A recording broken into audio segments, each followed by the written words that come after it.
Hi hello नमस्कार. मी आरती यशस नगर channel तुमचं खूप स्वागत करते. आज आपण बघणार आहे उकडीच्या शेंगा.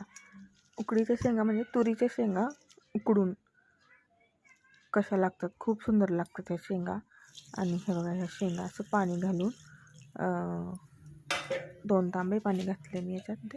2 तांबे पाणी घालून आणि मीठ थोडं जास्तीचं घालायचं, कारण ह्या शेंगा थोड्या स्वतःची अशी काही टेस्ट नसते ह्या शेंगांना, त्याच्यामुळं मीठ घालायचं. मिठावर वाफवले की शेंगा खूप छान लागतात खायला.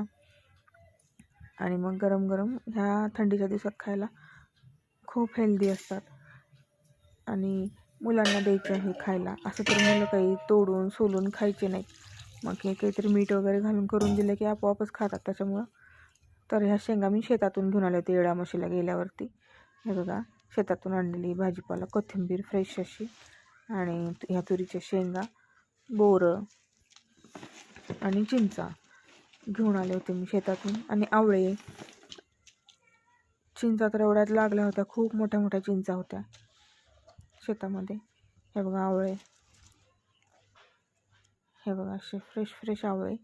आणि विकत किती पण आणा, स्वतःच्या हाताने तोडून आणलेल्याचा आनंद आणि शेतातून फ्रेश फ्रेश आणलेल्याचा आनंद वेगळाच असतो. चिंच बघा केवढी मोठी आहे. आणि अशा चिंचा, तुरीच्या शेंगा, कोथिंबीर आणि हे घेऊन आलो होतो आम्ही शेतातून. आणि त्यातल्याच थोड्या तुरीच्या शेंगा मी अशा उकडायला ठेवल्यात. हे बघा, फ्रेशच्या फ्रेश कोथिंबीर एकदम, आणि कढीपत्ता. हे बघा, शेंगा अशा उकडून झाल्यात.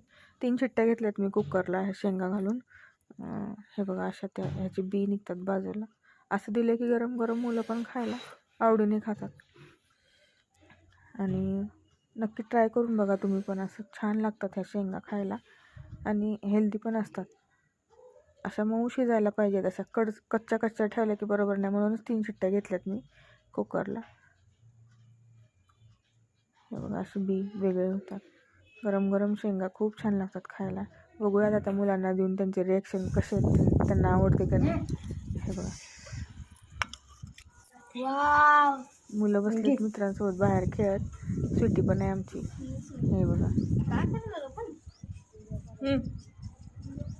थंडी फार आहे. थंडीच्या दिवसात असं काहीतरी खायला दिलं की ते कुरकुरे न्यायच्यापेक्षा हे असलं खायला दिलं खूप छान असते.